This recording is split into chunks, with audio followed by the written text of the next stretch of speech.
ছেলে সবসময় মায়ের কাছেই আবদার করে, কিন্তু আজকের আবদারটা করেছে বাবার কাছে। বলেছে আমি বাটার ম্যাগি খাবো। খাবে তো ঘোড়ার ডিম, আমি তো ভালো করেই জানি ও খাবে না। আমি আর রান্নাঘরে যাইনি। তোমাদের দাদাই বলছে আজকে আমি বানিয়ে দেবো ম্যাগি, হাত চেটে পুটে খাবে। ঠিক আছে বানাও। দেখো প্রথমে ম্যাগিটাও সেদ্ধ করে নিল, তারপর একটা গ্যাস ওভেন ধরিয়ে কড়াই বসিয়ে দিচ্ছে। আর আমি ভাবতাম বড়মশাই যখন ম্যাগিটা করেই নিচ্ছে, আমি একটা ছোট্ট করে ভিডিও করে নিই। প্রথমে গ্যাস ওভেনটা ধরিয়ে দেখো কড়াই গরম না হতেই ও দিয়ে দিল একটা বাটারের টুকরো। তারপর এর মধ্যে ও পেঁয়াজ কেটে রেখেছিল। তোমাদের দাদা কিন্তু দারুণ সবজি কাটে, আর সব পুরোটাই ও চাকু দিয়ে করে, যেটা আমি পারি না। আমি পারি দাও দিয়ে, আর ও চাকু দিয়ে ভীষণ ভালো সবজি কাটে। ও নিজে নিজেই সবটা করেছে, আমি কিচ্ছু করিনি। ও পুরোটা একাই করেছে সব।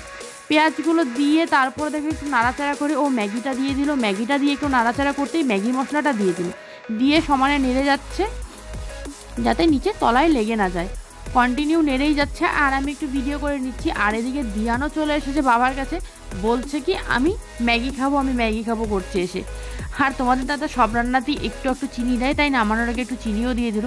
ওর কিন্তু ম্যাগিটা হয়ে গেছে রান্না। তারপরে দেখো বাপ বেটা দুজন মিলে বসে পড়েছে খেতে। আমাকে কিন্তু একটুও দেয়নি, যেহেতু আমি ওদেরকে বানিয়ে দেইনি। করেছিল বাবার ছেলের জন্য ম্যাগি, কিন্তু ছেলে তো কিচ্ছু খায়নি। পুরো ম্যাগিটা লাস্টে বাবাকেই খেতে হয়েছে। বাবা ওকে বোঝাচ্ছে খা, এটা খুব টেস্টি হয়েছে, কিন্তু ও কোনো মতেই কথা শুনছে না। ওই দেখো ছেলে তো খাচ্ছেই না, বাবা খাচ্ছে। এই ছিল আমার মিনি ব্লগ। ভালো লাগলে লাইক করো।